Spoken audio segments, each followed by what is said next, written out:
Wrong Die Road Correct 各位贵宾各位学者大家午安。经过今天上午非常精彩东南亚艺术史提纲挈领的演讲，今天下午第一场的发表将由武红海棠女士主讲。这场发表接得非常有意思，因为上午特别提到的一个方式，也就是以策展的方式及展览研究进行艺术史书写的可能性，在今天下午的第一场将会涉及。那我先介绍主讲者。武红海棠具有少数族裔艺术史的学士，跟加州圣地亚哥校区文学博士的学位，这样的资历其实是很有意义的。那既是文化评论学者，也是独立策展人，他的展览一直排到2017年哦。那生活跟学术上的多重跨域训练跟实践，使他在策展、选择与他合作的艺术家、写作的方式等等，都具有独到的见解。那我刚刚有跟他聊一下，他还写诗哦。那北美馆在第174跟175期现代美术期刊有刊登武红女士写的2篇文章《流离记录》跟《忆起》这2篇。那在这2篇文章里面，他以小说般的叙述表现力，将多维度的内容，如历史脉络或景观、策展论述、艺术家创作背后的缘由背景与作品描述等等，都以平常观者即能懂的说故事般的叙述风格进行串联书写，与当下一般干涉难懂或只有艺术专业才能理解的策展论述非常不同。那武红海棠对东南亚地区的艺术表现及这地区的后殖民状况进行持续的研究、书写以及展览策划。那借由展览策划所邀集的艺术创作编织出来或披露出来的艺术史，和分开来单独处理的艺术书写是不同的。那展览较为复合。那这也就是展览这个表现形式有较多元，甚至较快速直接获得观众关注，或者是与观众对话机会的一个缘故。因为展览是多元的，大部分时候可以包含文学、视觉、空间的感知，甚至听觉等等的复合处理，将复杂而纠结的历史与记忆召唤回来。那而且展览能以艺术之名，提供观者除了事实以外的想象空间，召唤观者意识的提升与转变。那武红女士在她本次所提论文摘要的第一句话就提到，本文意于透过展览作为知识生产的场域，探讨当代东南亚艺术之建构。那这里面就包含了几个关键哦：展览、艺术、知识生产、建构以及东南亚。那在这几个关键里面，隐含其中未显现在台面上的，便是展览策划，就是所谓的策展。展览作为知识生产的场域，近年广被讨论，艺术史与策展之间的关系，也是当下的关注的重点。那策展的过程与表现，关乎你要以何种角度、位置或策略来提出论述或各种观点。而武红海棠在今天将发表溯自20世纪初起的展览，将展览作为各项目的的载体，特别是艺术史的书写与地区主体的建构，提供许多案例与观点。让我们欢迎武红海棠女士。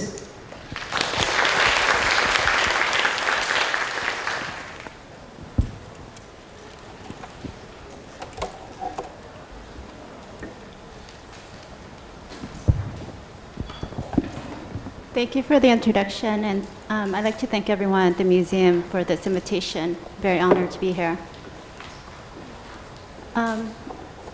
I'm approaching this as a curator. I have an academic background, but I'm very interested in how exhibitions are put together. And for me, I look back to history, right, to look at various models and some of the questions and issues that each of those exhibitions pose. I approach exhibitions as part of a larger dialogue, right, with history, but also with other exhibitions. So for me, no one exhibition is self-contained, right? It's always in conversation with another site. let's see.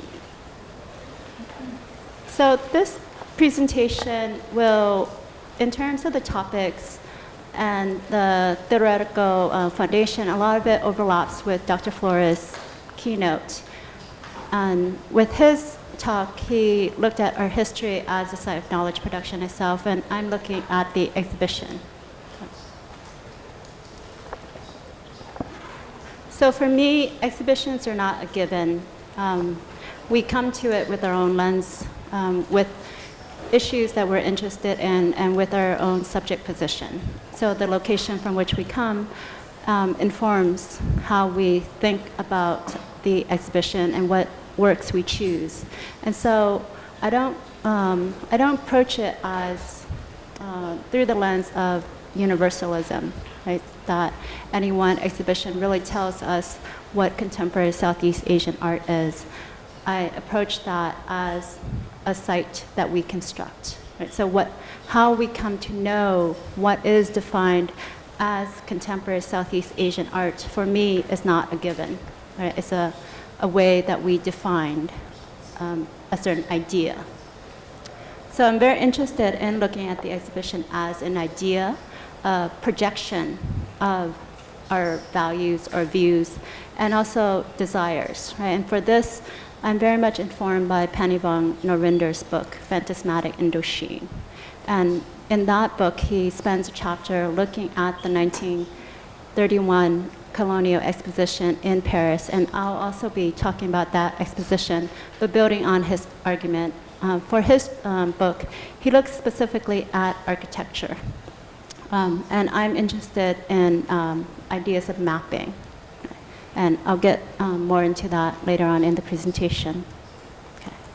So for contemporary Southeast Asian art, and Professor Flores addresses this, there's not a substantive body of art history, academic writing on the topic, both in Southeast Asia and in other parts of the world. So how is it that we come to know it?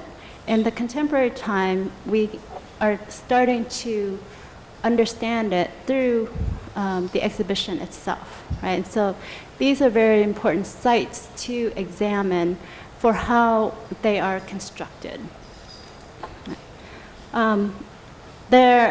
I'm looking back to the colonial time to think about the contemporary exhibition as, in a way, a descendant of the colonial exposition. So I see a lineage, not in the sense of a direct connection, that you go from A to B, but there are certain ideas that have, for what we think of as a post-colonial era, still very much resonates with the earlier times. So some of the topics or ideas, themes that I'll keep coming back to is the idea of mapping, seeing the exhibition as a site to map a geopolitical entity. Also in the way that we install work, that's the type of mapping that we're doing in a specific space, so that when an exhibition moves, the mapping of that exhibition will change depending on the location. And then I'm also thinking of mapping not as a given, so we understand maps differently depending on where we come from. Right. And I'm interested in how that mapping is inflected or influenced by the subject position of the curator, the institution, and also who the audience is.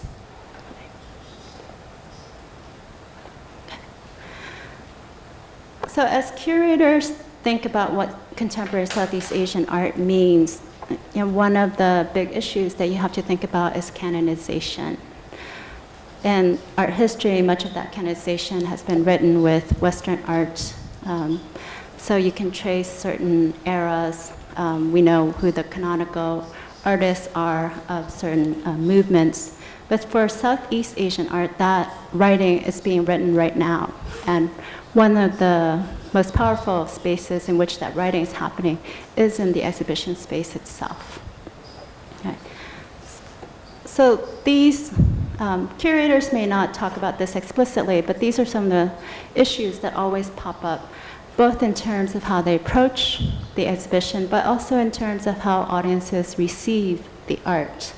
Right? And so it's against a very long and still, influential history of colonialism, ideas of the binary between what is considered modern, what's considered primitive, what's considered native or indigenous. Even in the dichotomy of international versus local, there is still that long colonial backdrop that informs the definitions of those seemingly neutral terms. Okay. And so even when we do a comparative model, what is it that we're comparing X to?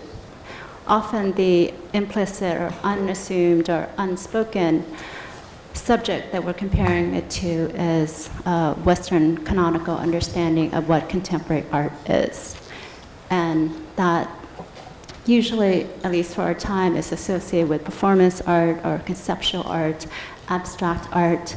But what happens when there's art that doesn't fall easily within those definitions? Is that considered contemporary art?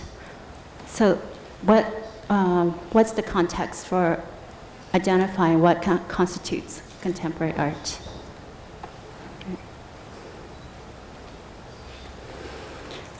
Yeah, so colonialism, with the spread of colonialism, you had the invention of what we understand as modernity, modernism. And it's a long history, and it may seem like it's in the past, but it still very much informs the types of works that we choose when we put together an exhibition on contemporary Southeast Asian art. And I just like to kind of step back and look at kind of the larger picture in terms of how we understand what modern and what the contemporary is. And so we know that with the rise of colonialism, that you also had the formation of certain academic disciplines, anthropology, ethnography, photography itself. So these were all built and rose in the service of colonial projects. Photography, for example, and ethnography were very much used as tools to identify what indigenous or native tribes looked like as a way to distinguish them from what was considered the modern European subject. Right? And then with these visualization of what the other looks like or what the other should look like, we also have the fetishization of these images and of the objects that would be considered indigenous and native. And I do believe that those ideas still are with us to a large extent and do, on some level, influence our choices of what is considered contemporary. Right? And of course, you have also the formation of museums, right? The Museum of Man or Museum of Natural History, which were the initial repositories for art that was from Africa, Asia, Oceania. And so that lineage stays with us. And oftentimes we don't see exhibitions on contemporary Southeast Asian art because they don't belong, right? Because those are still spaces in which a Euro-American canon is propagated. So some other issues that come up is, in terms of defining what is contemporary, one of the things you have to think about is history. Right? With the Euro-American canon, modernity, modernism is considered a break, so that there's a radical shift from what is considered traditional to what is modern. But for Southeast Asia, that doesn't make sense because so much of the art and artists in contemporary times do think about tradition. So it isn't so much a break, but it's a reworking, a rethinking of traditional materials, ideas of decades or centuries-long histories.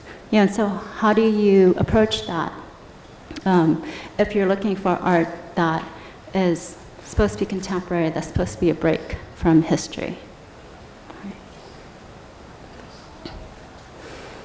So the first part of the talk looks at the 1931 Colonial Exposition in Paris, and the 1902 Exposition in St. Louis, Louisiana.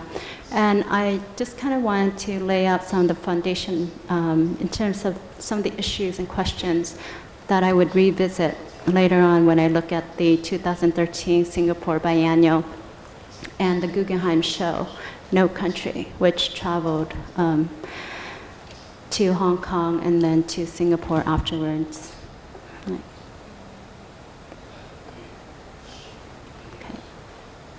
And then I'm going to end the talk by going back in history and looking at the exhibition traditions, tensions, which Dr. Flores had touched on in his talk. And that exhibition for me is interesting because the curator had to think about multiple audiences, because when that exhibition was in the planning stages, the organizers did want it to travel not only to be in the US, but they did imagine it to be in Asia as well. And so how do you tackle the question of context? Right? How do you construct an exhibition that addresses multiple audiences who have different understandings of histories? So the first exhibition I'm going to look at is the 1904 World's Fair in St. Louis.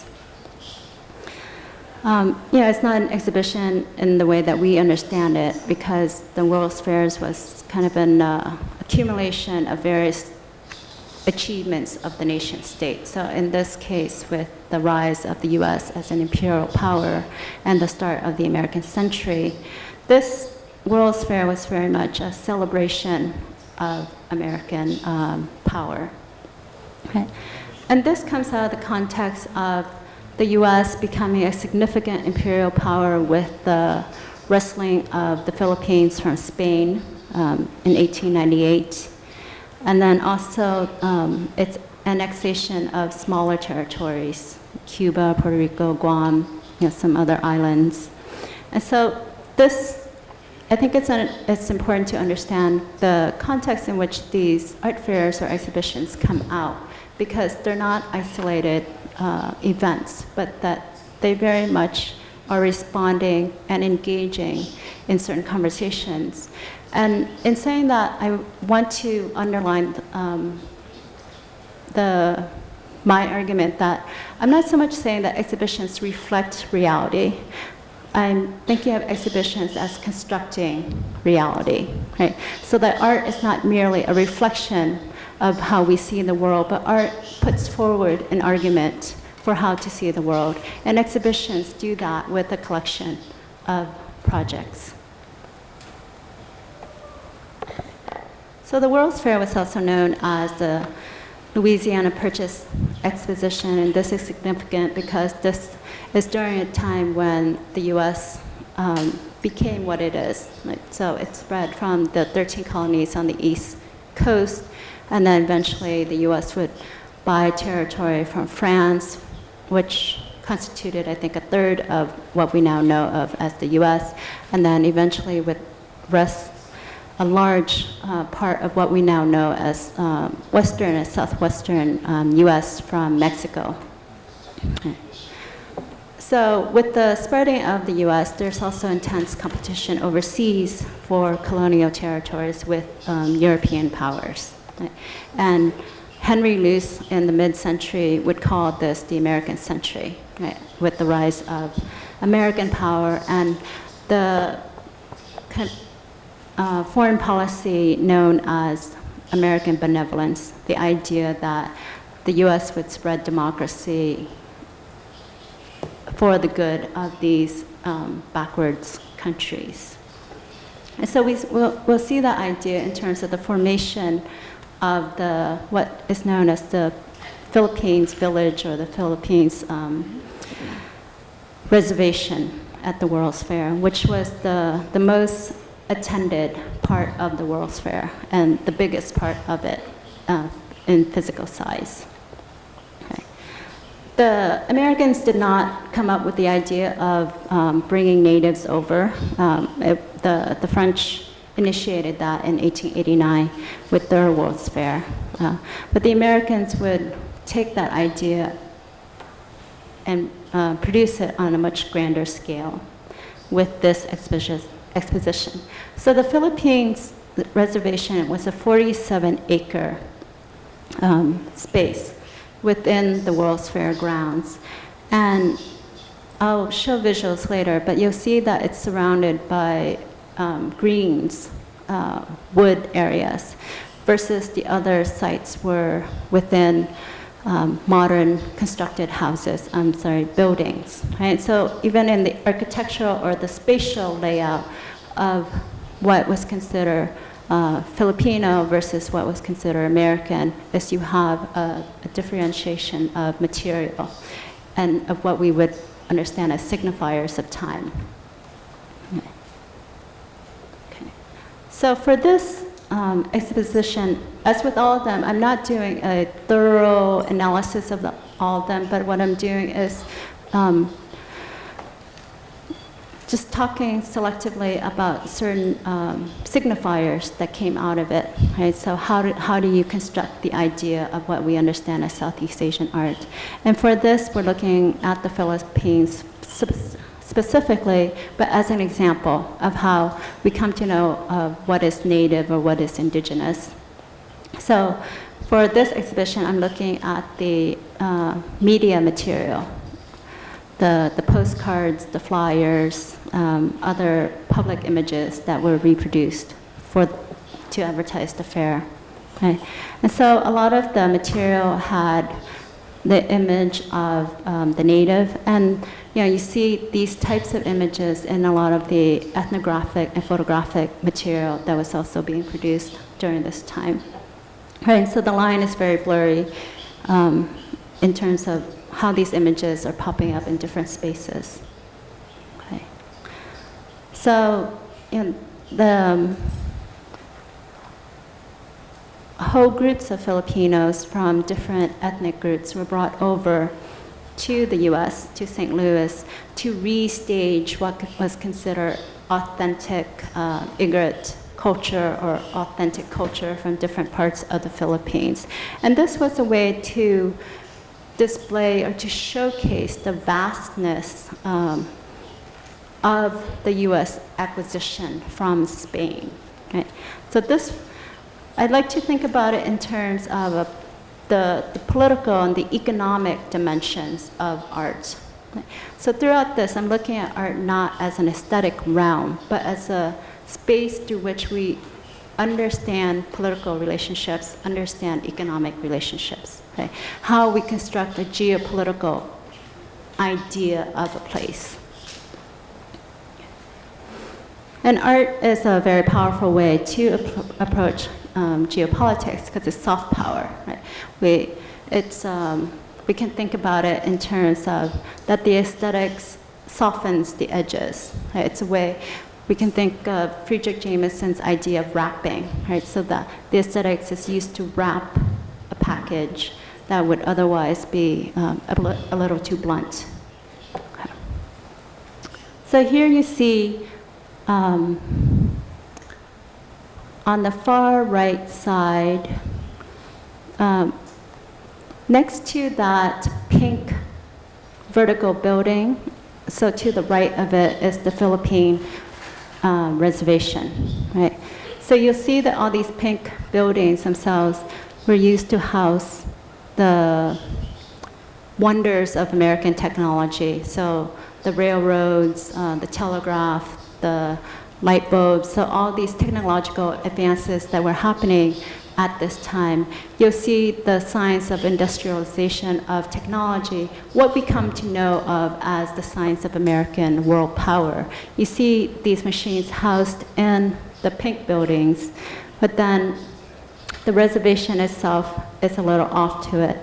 And in order to approach it, you have to cross what was known as the Bridge of Spain.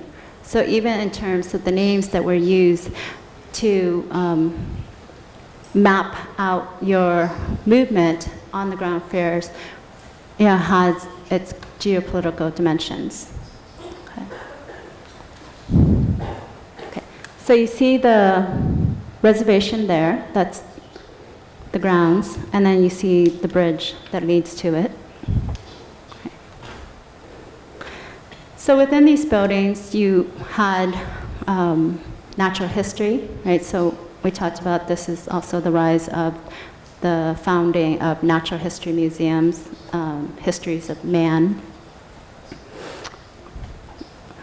This is also during the time of advancements in health and hygiene, in medical care, that's very much tied to advancements in technology. And so you had pavilions that would display the latest machines in healthcare. Right. Okay, thank you. Okay, thank you. Okay. So these were factories that were the latest models, and so here you see them being displayed. This is the rise of industrialization, that's come over from Europe, and it's taken on a more advanced stage in the US. And this is one of the facades that is very interesting in terms of the architectural styles that are chosen at the World's Fair to represent ideas of republicanism, right? So US American republicanism is based on the ideas of the Greek-Roman era. And so here you see Greco-Roman architecture with this facade. And then, of course, within European art history, that tradition is tied to the Egyptians. And so you have the representative obelisk. Okay. And so here, architecture is being used to to legitimize, to reproduce that lineage of what would be known as American republicanism. Okay. And then that is in contrast to what were considered the native buildings, right, the thatch roofs. Right, so the question is not so much about authenticity, because that's a binary that we can just spin our wheels going over and over again. But the question for me is, why were these structures built? Right?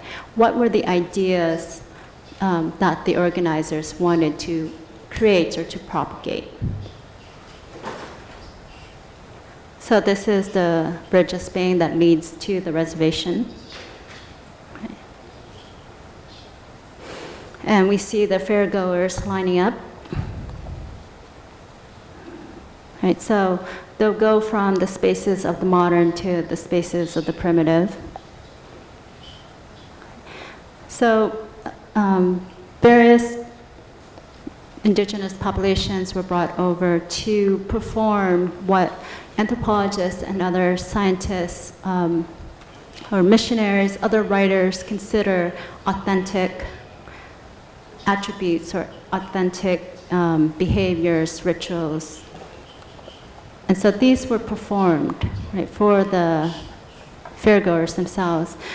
And what is the purpose of this? Right?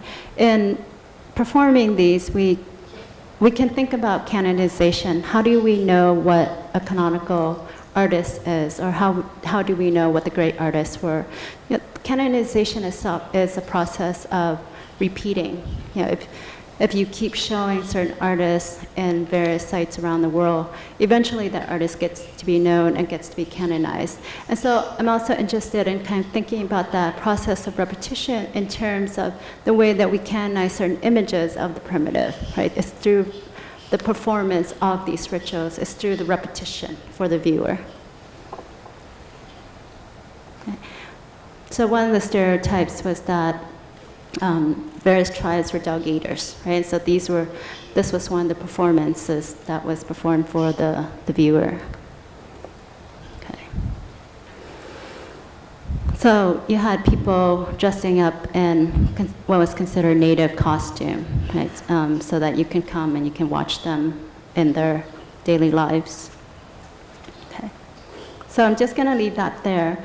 So the note that I want to leave with that exposition is the performance of identity and how that will come down to us in terms of thinking about contemporary art as a certain performance. Okay. A lot of literature was produced for this exposition, and a lot of it, when you look through it, has these ethnographic images of what a Moro girl was or what an Igorot man was. Okay. So the next exposition I want to look at is the Colonial exposition in Paris in 1931. This exposition was within the context of French colonialism. This is during the waning of French colonialism. There was a lot of problems in the colonies, constant rebellions. In 1931 in Vietnam, for example, there was a major revolt called the Inh Bai revolt that really frightened the French administrators, and it was very unexpected, and so there was a very severe repressive measure that was put in place after that. And of course, there were multiple revolts throughout the North African islands, North African territories as well, or colonies. Right. And so the exposition was put together with one of the biggest goals was to garner domestic support for it. Okay. It's to keep in mind what was considered the French viewer and to introduce them to these colonies as a way to raise consciousness about the benefits of colonialism for the metropole. Yeah. And this was a very delicate task because this was also a time when the colonial powers were questioned and criticized, by their colonized, but also there was a fierce competition among colonial powers, and so there was criticism from that. And the French, in response, propagated the idea that their rule is for the good of the colonies because it's not assimilating the populations, but it's association. So it's thinking about these different territories as more or less equal places for which they could bring civilization.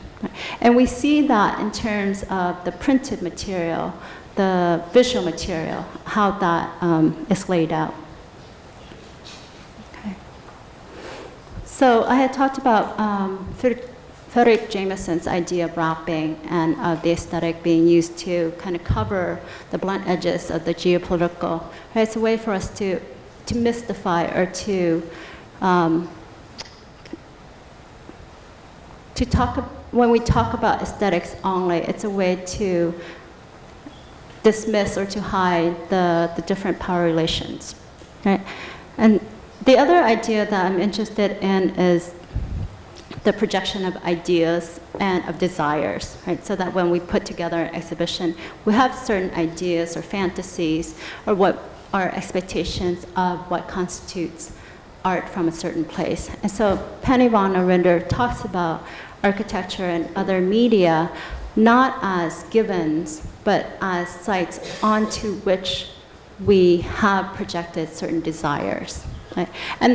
And I think that's a very useful way to think about this because desire itself can be very apolitical, right? It can be reduced down to individual desire, right? It's a way to kind of disconnect the political dimension from the aesthetic.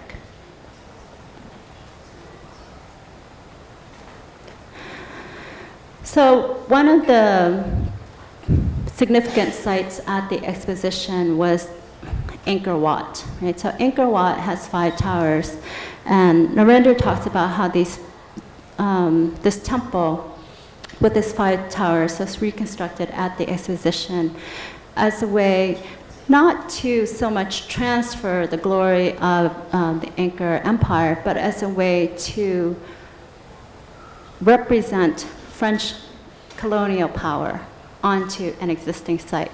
So the 5 towers themselves come to represent the 5 territories and colonies of what was known as Indochine. Okay. So Vietnam, which had been unified in the early 1800s, when the French conquered Vietnam, they split it into 3 territories. 2 became protectorates and 1 became a colony. So those are 3 of the 5 towers. And then Cambodia, the French wrested some territory from Thailand and expanded what became known as Cambodia. So that's the 4th tower. And then Laos, which was 3 different kingdoms, was unified into 1, and that is represented in the 5th tower. Right. Okay. So you see it here, right? This is a aerial elevation view. And this is the avenue of the colonies. And so in terms of the layout for this exposition, it's very interesting because there's a lot of space given to representations of the colonies, and it's integrated into the fairgrounds itself.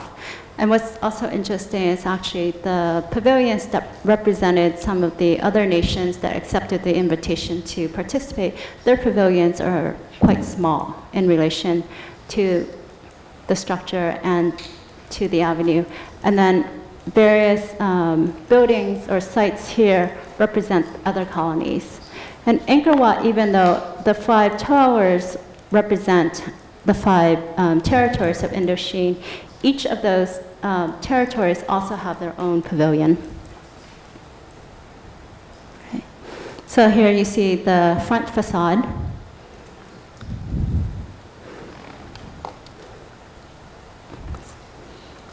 So it's kind of an accumulation of the best of Angkor architecture, because the original Angkor Wat site doesn't have this. I think this is at Angkor Thom here, the churning of the sea of milk by the gods and the demons.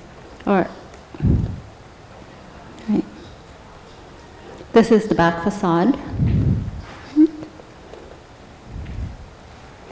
And then here, this was very important in terms of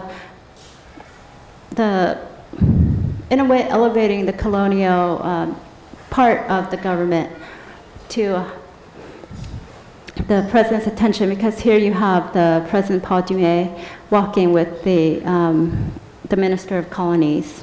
Right? And so this was a very significant event in terms of really bringing the colonial possessions to the attention of the domestic French population. Okay. So here, this is another aerial view. You see this.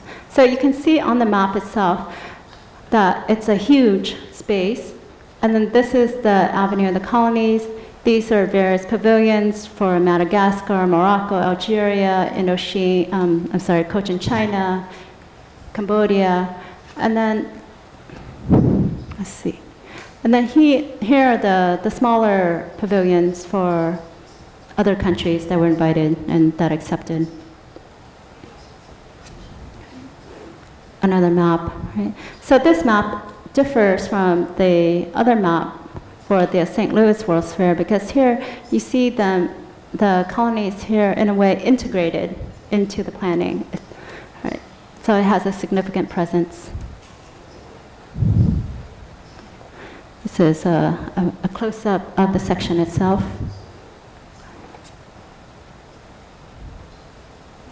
Okay. So I'd like to talk about the visuals that were produced for the exposition. It was something, I think it was something like 6,000 publications were made specifically for this exposition, and a lot of postcards and flyers, right? So for this, I'm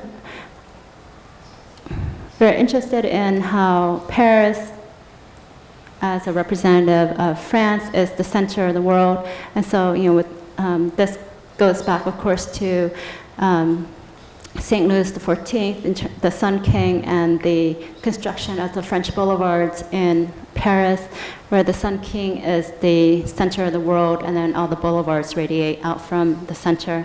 And so you have that model in terms of the representation of the exposition. Right? And so out of there, what's interesting to me is that the US, Belgium, other imperial or colonial powers are represented on the same scale as the colonies, right? And then above, you have these markers of great civilization Angkor Wat, Greco-Roman, and then this is the contemporary French version of that Greco-Roman tradition, right? And so there's an implicit equation of these great civilizations and of the French inheriting them. This is another flyer that was printed for the exposition. Again, the idea of a center, and from there you have the projection of these various colonies. This one is different, of course, in that you have the idea of these native populations with native animals. Right? So we can go back to the Museum Man or the Museum Natural History. This is another representation of Angkor Wat, and this is a representation of what would be considered Thai art. Okay. So various flyers, paraphernalia that were printed. These, for me, it's very interesting in terms of what becomes the signifiers, in terms of the headwear or the costumes, certain color patterns that is used to identify the various colonial subjects. Right, so this was one of the many publications that were created to accompany the exposition, to explain to French viewers the histories and cultures of these various colonies, right? And to give you an idea of what people from these places looked like. Again, certain ideas. This is the Indochine native, and you still see this in tourist representations. When you go to Vietnam, everyone gets a conical hat as part of your, to authenticate that you've been there. Right. And then these various representations.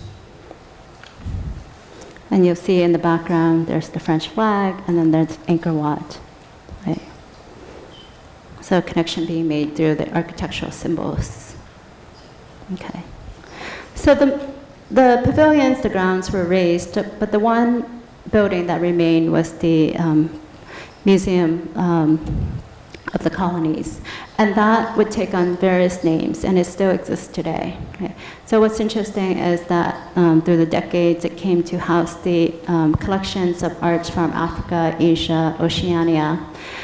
And in the early, I can't remember the exact date, but in the early 2000s, the Musée du Quai was being constructed, but in the meantime, some of the curators wanted to have a major exhibition on Southeast Asian art and art from other places, and they exhibited it in a wing of the Louvre, and that was really scandalous, and the curators at the Louvre were very scared that those collections would remain there. Right? They didn't think that it was appropriate, and so the question is, why wasn't it appropriate? What is considered art, or what would be considered contemporary for its time? Okay.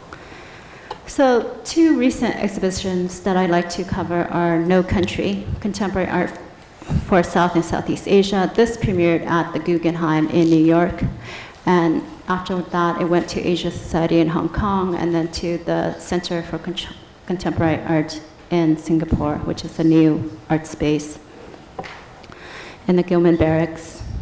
This initiative is part of a multi-year initiative by the Guggenheim to expand its collections. Most of its collections is Euro-American, and for this initiative, it hired 3 contemporary curators. So it hired June Yap to be the curator for the South and Southeast Asia exhibition, and then it had an exhibition on Latin America, and soon it will have one on the Middle East and North Africa.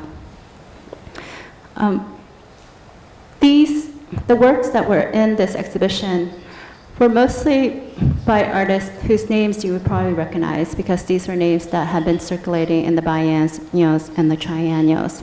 This was very much an exhibition that was collections-based. Right? So the works that were chosen for this exhibition would eventually be bought by the Guggenheim. That was the goal.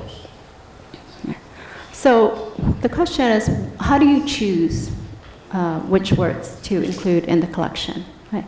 And why have this exhibition? Right? So we can think about it in terms of questions of globalization. Within the US, multiculturalism is a very important narrative. It's gotten a lot of criticism with the 80s and 90s, and for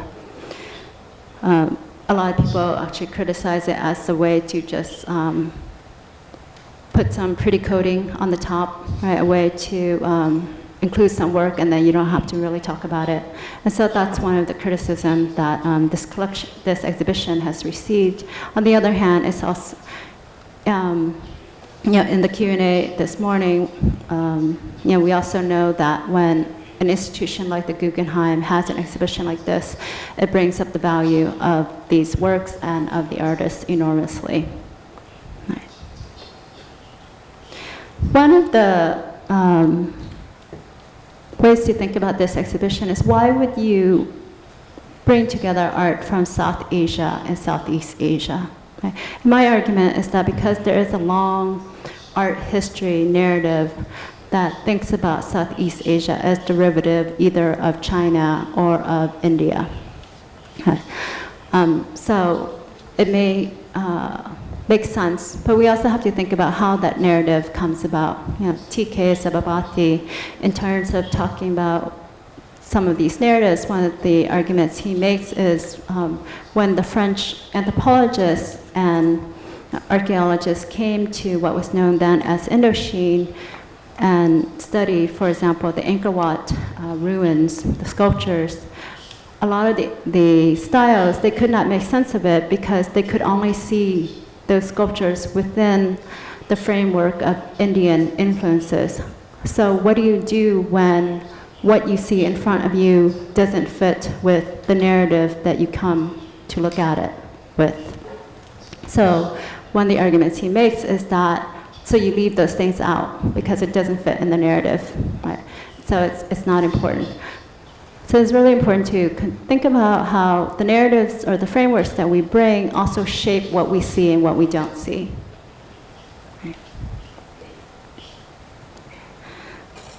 A lot of these works were made by artists who could speak English. I think that oftentimes is an unspoken factor, but it's a very important factor. When you have artists, when you have international curators who sometimes are criticized as parachute curators, you come in for a few days, you do a bunch of studio visits, and then you leave. And one of the easiest ways, one of the most efficient ways to do that is to do studio visits with artists who can speak English, right? And who already have had their names circulating within the biennial, triennial circuit. So the Propeller Group is a Vietnamese American artist collective based in Saigon, and their work, if you know American culture, is very digestible. It's very easy to understand. A lot of their work engages with commercialism, with kind of, some would say, a spoof on communism. And they use the language of advertisement to talk about the blurry lines between capitalism and communism in present-day Vietnam. Right, so for this, they did a television commercial for communism. Yeah. Other works that were in the exhibition, I would say,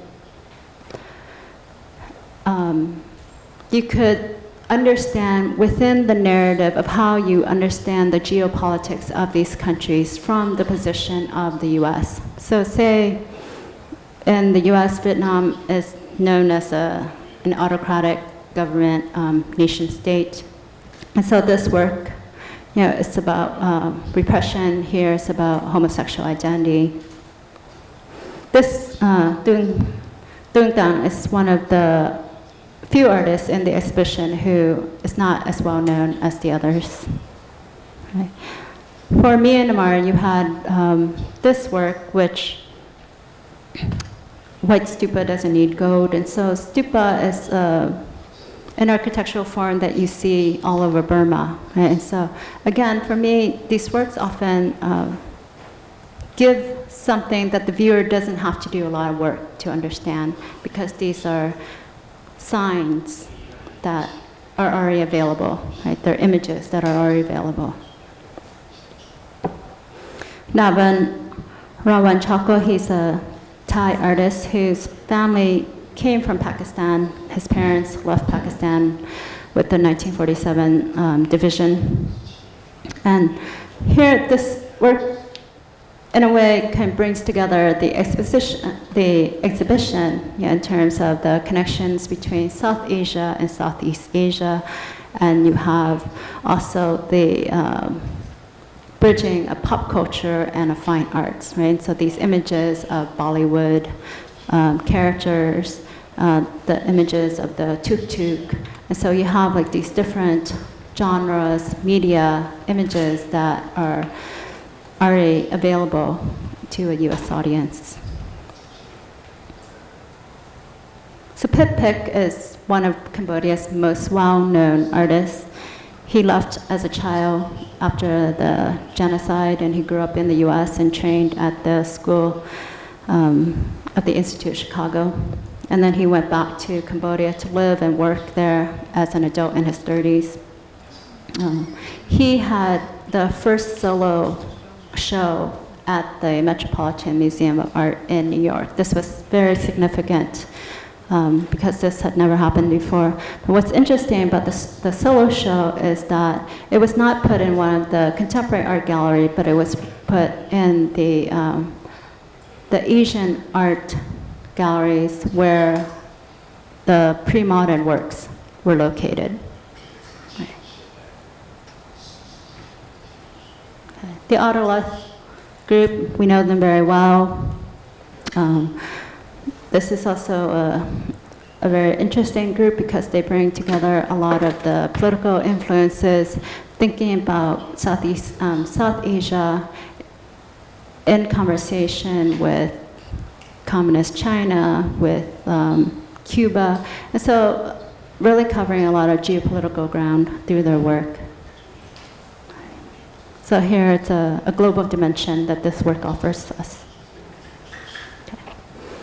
So the fourth site I want to look at the Singapore Biennial, which was recent. Right? And this biennial was very interesting in that it had a lot of curators, 27 instead of 1. Right? It was spread out over several sites in the city, but the main site was the Singapore Art Museum. And this was, it was criticized for just focusing on Southeast Asian art. That is the mission of the museum. But a lot of people criticized the show for being provincial, for not being international. So in the definition of what is provincial or what is international, what are the assumptions there?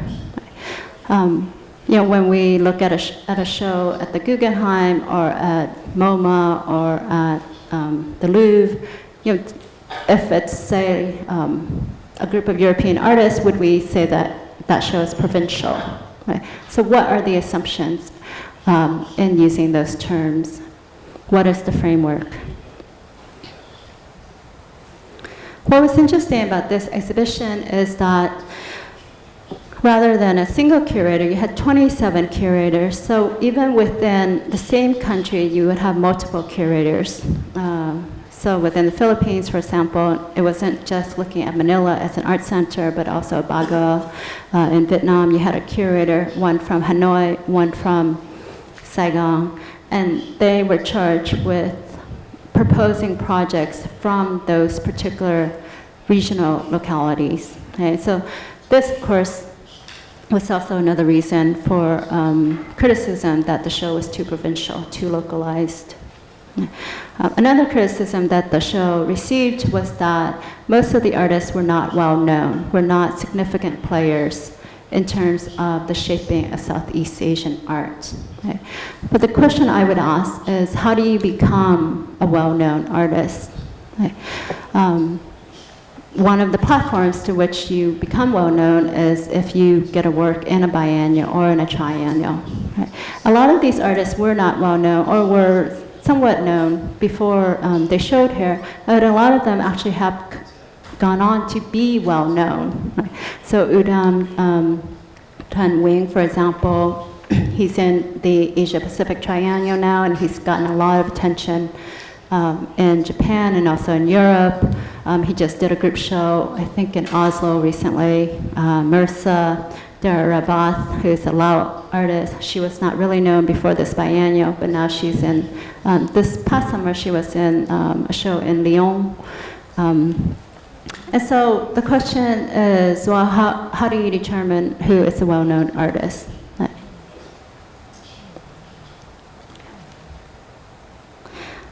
So the Singapore Art Museum, their mission is to collect art from Singapore. That's the primary mission. And then the complementary mission is art from Southeast Asia. Right. So you saw, most of the works you saw were either from Singapore or from Southeast Asia. But then you also had a few works from artists from Korea and Japan. I'm not really sure what the logic for that was. And yeah, this perhaps goes back to curation by 27 curators. There was no cohesive vision for the exhibition. When you move from site to site, it was not really obvious, at least not to me, why certain works were placed next to each other, right? Or how groupings were made in different spaces. And then the work, so there was Team Lab, they had a chandelier installation that was in a huge space. And for me, the only reason why all those works were in there is because they all needed the lights to be down. Right. Yeah, but again, I thought it was a very interesting exhibition, and part of making something is the messiness of it. Right? The exhibitions may not need to be so obviously cohesive, right? And we can think about that in terms of the tensions, right? The tensions between the curators, various visions, the institution, the so-called local and international impulses, and how these played out in the installations. This is a film by Bu Junpeng, Happy and Free. This was really quite a marvelous film, a spoof on the formation of Singapore as a nation state and the idea that you can be happy because through economic prosperity everything will be okay. Mirsa Darasabath, she is one of the, she's become known as one of the contemporary Laotian artists. The art scene in Laos is very small. The whole country has a population of about 4 million, so there's not a lot of artists out of that population to begin with. And then also, the state has a very tight control over the educational system. The eras past the mid-20th century are not allowed to be taught in the academy in Laos. And so artists, if they want to learn about contemporary movements, they have to go abroad. And so that requires either a scholarship or if they come from a wealthy family.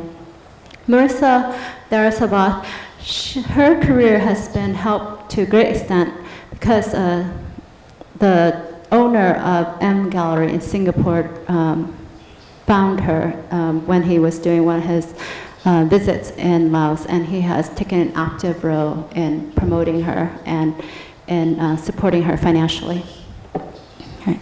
So I'm giving all this background as a way to also think about which artists appear in these exhibitions, right? There's always certain economic factors as well. Sarath has also gotten a lot of attention. He was in a recent group show in, I can't remember, I think it was Lyon. I know there was another European exhibition that he was in recently.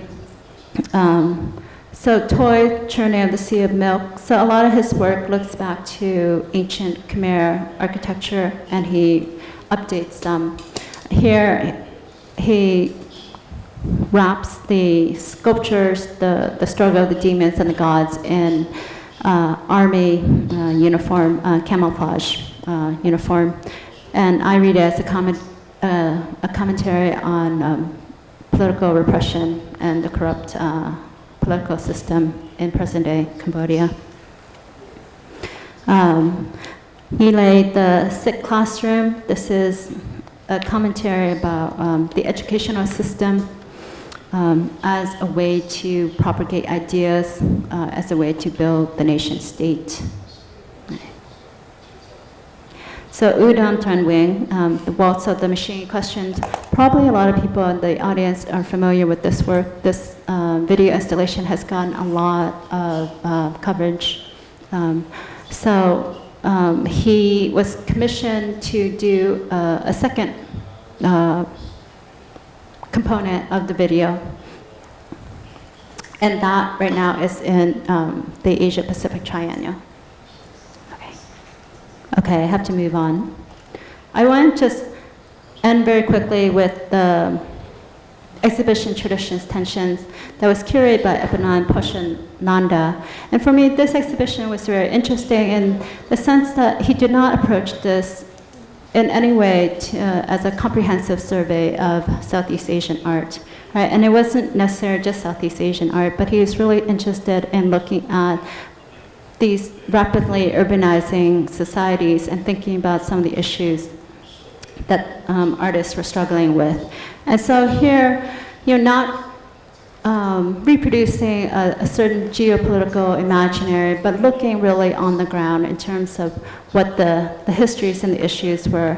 And then the other interesting dimension of this exhibition for me is that the curator really had to think about audience. So not just for an American audience where it premiered at Asia Society in New York, but also knowing that the exhibition was going to travel to multiple sites. So how do you create contextual information, or how do you do the installations?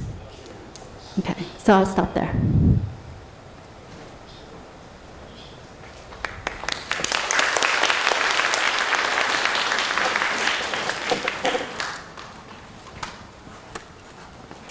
这是一个非常有趣的，对很多展览，就是介绍了非常多展览的一个发表啊。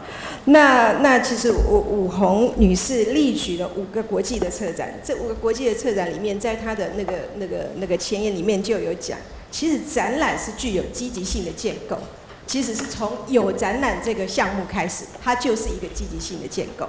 它是所有的国家机器拿来展现自己的国力啊，甚至是洗脑的工具。那刚刚2013年的新加坡双年展，其实新加坡双年展跟譬如说跟台北双年展结构是不一样的，它是外交部底下观光局所主办的一个展览。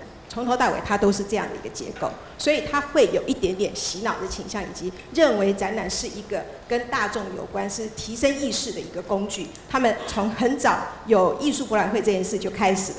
那他也提到，策展也可以做到积极性。策展的这件事情其实是建构真实跟一个现实的一个实际的场域。那这对于就是我自己在做展览，这是一个美术馆，美术馆1年有这么多的展览，我们其实会非常的戒慎恐惧，因为我们每天都是在制造历史，这个是一个真实的，这个历史是复合的。那古根汉其实他们有他们的主体性，他们为了要表现自己的文化多元，为了收藏而制造展览。好，那如果说它跟政治跟经济。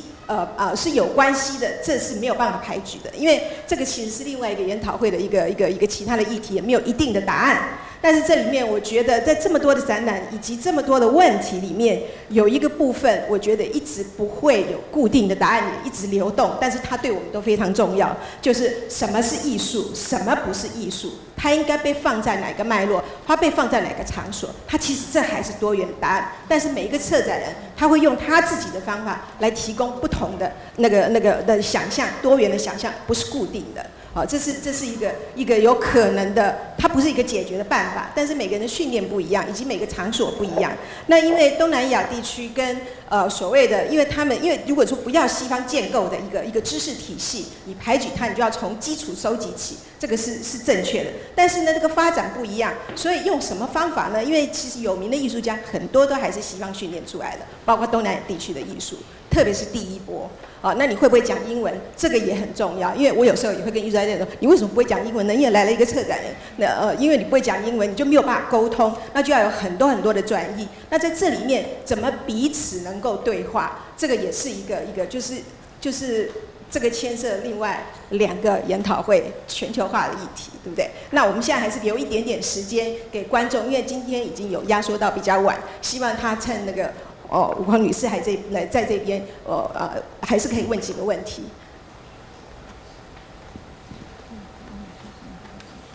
有没有人先要发问？很难得哦，是策展人。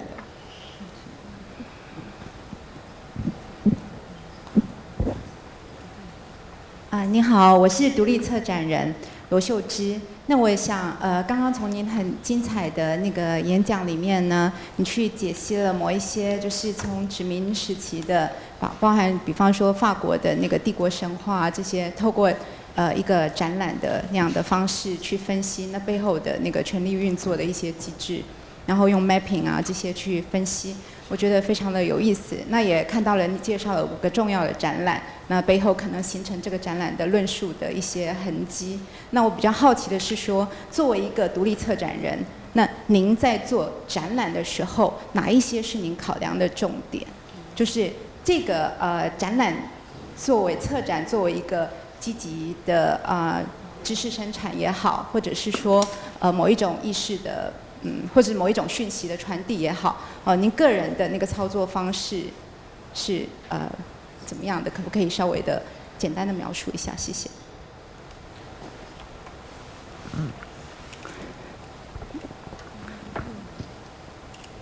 Before I was a full-time curator, I was a full-time academic, right? So I think that really has influenced the way that I approach exhibitions.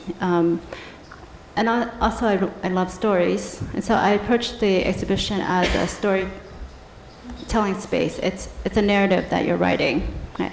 And at the beginning, I had one of the things I said that I don't think of exhibitions as self-contained spaces or events, right? That we're always in conversation with the past, and we're in conversation with other exhibitions that are happening around the world at the time that ours is on view. And so I think it's too much to ask of any one exhibition to do everything, right? But I do think that an exhibition can be a place in which we can create other narratives that are not available, okay? And when you're a scholar and you read these theories or texts, and you keep seeing the same ideas again. And so after a while, it can seem obvious, but then when you step into a show, then the question is, well, why do I keep seeing this? Right? And so I think the exhibition can be a space in which you write a different text, or you present a different proposition. And so I see it as a conversation, and I also see it as a conversation or a narrative that can be written collaboratively. And so for me, the studio visit is very important. As someone who's mobile, and because I'm independent, I can travel and I can spend extended time, periods of time in locations. One of the things I do is have research grants that allow me to stay, say, like in Laos for 3 months. And in terms of the number of artists, you really don't need to be in Laos for 3 months, but that time helps you to be there and to see how society is and to have conversations with people that are not necessarily structured. And it's in the accidental conversations that you begin to understand what may not be considered contemporary or conceptual art, right? To understand what are some of these issues that artists are thinking through. And Yes, some of the, say, the folk tales that an artist may engage with, or why he isn't painting, why he would turn to another medium as his way to think through certain issues that are important to him right now. I know that can be a luxury. You know, most people, I mean, you can't spend even a week or let alone 3 months. But I think that we have to offer alternative models, right? And to think of this as a conversation that where you're proposing an idea.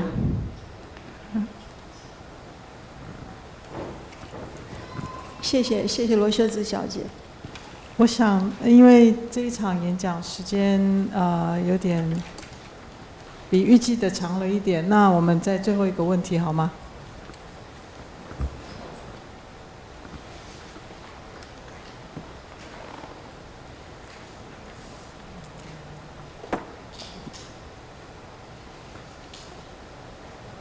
如果没有的话，我们谢谢。好，那我们谢谢武黄女士。谢谢。